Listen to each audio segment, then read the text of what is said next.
Welcome to Center Hice Productions. It is November 2023. I think it's the 24th. Anyhow, it's the review of the Friday night Habs Sharks game. This is our second game on the the California run. We have the Kings tonight. Anyway, this is our general review. And if you could please first hit the like, subscribe down below in your right hand corner, muchly appreciate it. Thank you for my supporters, I muchly appreciate it. Let's try to get 150 likes. All right, this is good to see. We got a back-to-back win here, so that's always nice to see. 3-2 victory by the Montreal Canadiens over the Sharks in a shootout. So we'll take it. We'll take it. Okay, we're going to give you some stats and the write-up from the reporters. 24 shots for the Habs, 33 for the Sharks. This is my one of my peeves, is we continue to be outshot. All right, San Jose, California. Jesse Ylonen scored the game-winning goal in the sixth round of the shootout in the Montreal Canadiens victory over the San Jose Sharks 3-2 Friday. Caden Primo made 31 stops, including stopping 5 straight attempts in the shootout. Neither team scored after the first round. Ylonen deked Sharks goalie Mackenzie Blackwood to get the game winner. He's got those buttery, silky hands, and he's good on the edges, Primo said. Blackwood was playing really well, so I was just ready if he missed it. Montreal has back-to-back games after dropping 4 straight, starting off a road swing through California with wins in Anaheim and San Jose. This league is hard, Coach Martin St. Louis said. You've got to find ways, and I think that's what we did tonight. The Sharks led 2-1 entering the third period. Cole Caulfield finally breaks out of his slump, ties the game 3 minutes into the third period with a nice wrist shot on a 2-1 counterattack. The goal gave the team life, according to St. Louis. We were down on the scoreboard, but I didn't feel like we were getting beat, St. Louis said. San Jose responding to a 7-1 loss to Seattle Wednesday, after which coach David Quinn called his team's performance embarrassing, outshot an opponent for the first time this season, but have dropped 6 of 7 games, Quinn said. The Sharks looked a lot more like a hockey team tonight. You're going to have bad nights in this league from time to time. So, that being said, Kasevich got a goal as well. So he got the first half goal. We're going to go right to the stats. How's that sound on the scoring sheet? Okay. First start of the game with Cole Caulfield with a goal and assist. Nice to see him come out of that slump. He needed this big time.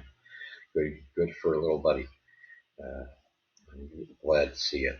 Second start was Thomas Hertl.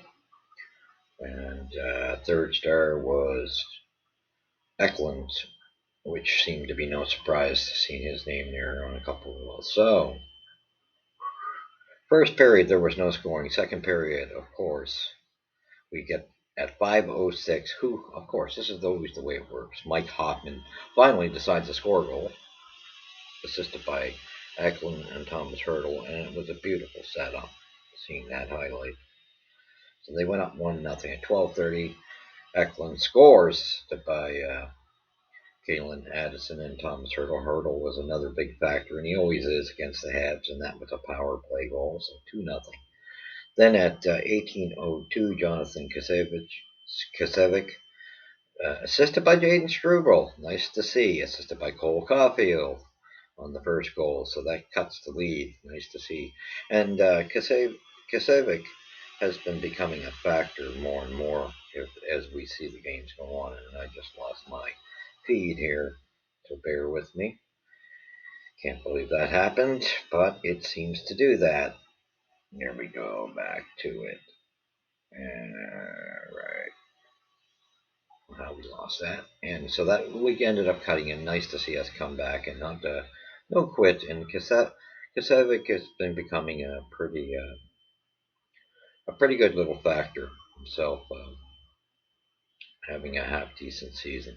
So then the third period came, and that's when Cole Caulfield at 3:26 scores his goal, assisted by Yuri Slafkovsky and Caden Primo. Nice to see Slav on the board again, too. Then the overtime came, no scoring. Shootout. Here we go. Eklund, of course, he would score. Yeah, that guy was on fire. Seemed to be a major threat. And Nick Suzuki, who does his magic on shootout goals. I love that about Nick. That's where he's so strong. He's so intelligent. So he ties it up. Then Sutherland was stopped. Caulfield was stopped. Hoffman was stopped. Slafkovsky was stopped. Granlund was stopped. Dvorak was stopped. Hurdle was stopped. Monahan was stopped. Duclair was stopped. Then finally the winning goal. Jesse Ilonen. And what a beautiful game-winning goal, too. I've seen the highlights, and he just geeked Blackwood out nicely. Here's the stats. 24 shots to 33. We got to improve in this area, because we may get away with this against some lower-ranked teams. We're not going to get away with being outshot like that by the better teams in the league. So we might want to clean that part of our game up. Hits, we didn't really do much. We weren't very physical. Mind you, they weren't that physical themselves, which is odd. 12 hits to 8. Face-offs, we led in that department 27 to 21. And again, this is what I'm saying. Man, we get a couple games where a power play works, and then all of a sudden it's 4 or 5 games, no goals in the power play. So don't tell me the power play is fixed completely. It's nice to see that they do move around when we get one, but it's not fixed by any stretch of the imagination. So we got to stop. It just tells me that the leagues, a lot of teams are not doing too well in that department. That's my opinion. And of course, the Sharks, though, they got 1 out of 2 on their power play. Penalty minutes. This was looked like a well-disciplined game. 4 minutes each, and that's pretty good. That's pretty good. Good to see Montreal starting to settle down in the discipline area. Giveaways 5-4 for Montreal. Takeaways 18-7.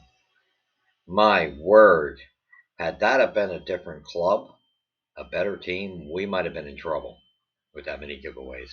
Block shots, they outplayed us in that area too, 19-15. So I don't know, man.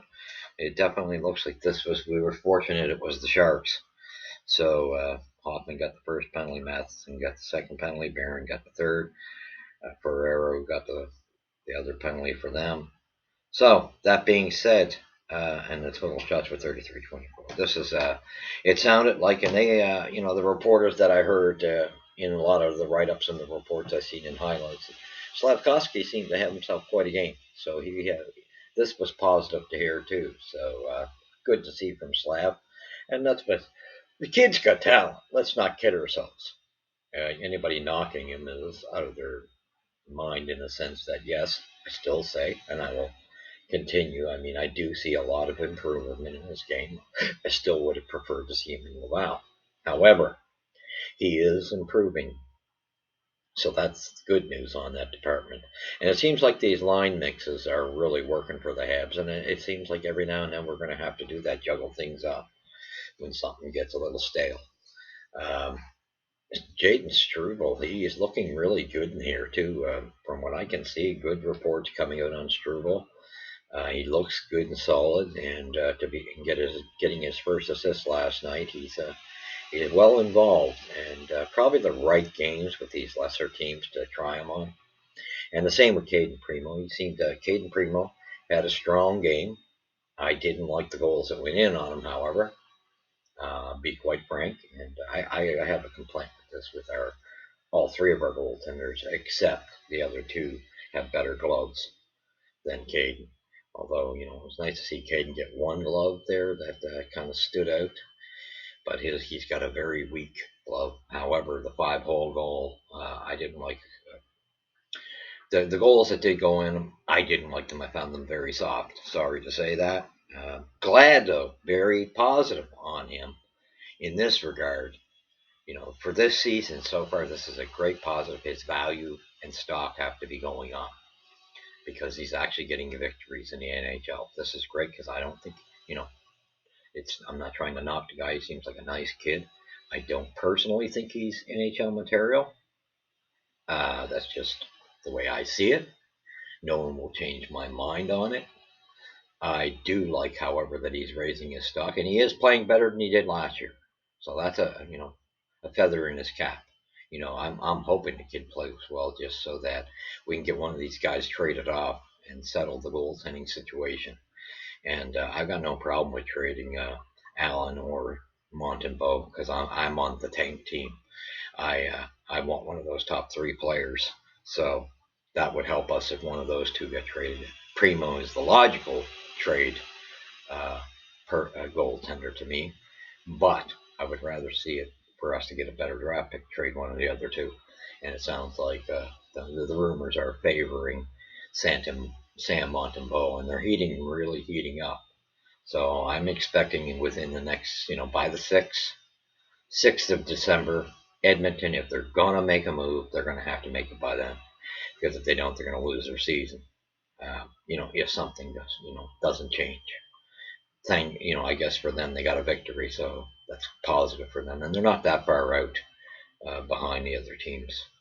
But I think they do got to make a decision by around the 6th of December if they want to save their season.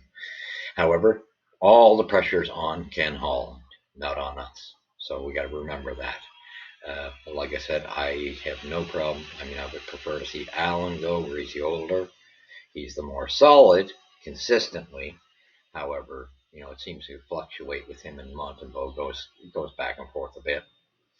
But I think we would tank better if Allen was gone, and I think Montembeault, give us the second. He'd be the second goaltender that we'd tank better if one of those two were traded. So I'm all for it. Let's tank these. Glad to see the Habs win 2 straight. Don't expect them to win against LA. LA is a very strong team, and very, very. They carry quite a veteran presence. They're solid. They got a lot of talents, and they're solid through and through. So this was a great game for the Habs to get their 2 wins, because I think tonight it'll come crashing to an end. Unfortunately, I think bad luck of the draw for Allen, because it seems like he's running into the top teams when he's in the net. So that's something that's got to be taken into consideration too. Seems like he always gets, for the most part, the top clubs. And I think, unfortunately, he's going to face a defeat. That team is solid, and they're going to want to keep going, to keep themselves in the playoff hunt that they're in. So with that being said, great job. Like I say, I am going to give complimenting Primo as much as I possibly can. Good, because it's raising his stock either way you look at it.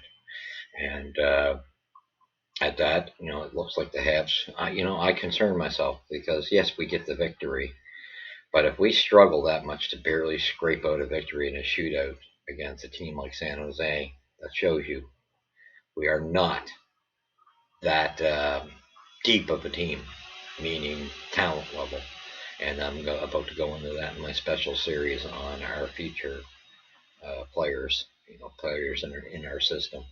We are not deep in depth at what grade level the players are at. We have a lot of third liners, and that's what people got to start, third, fourth liners.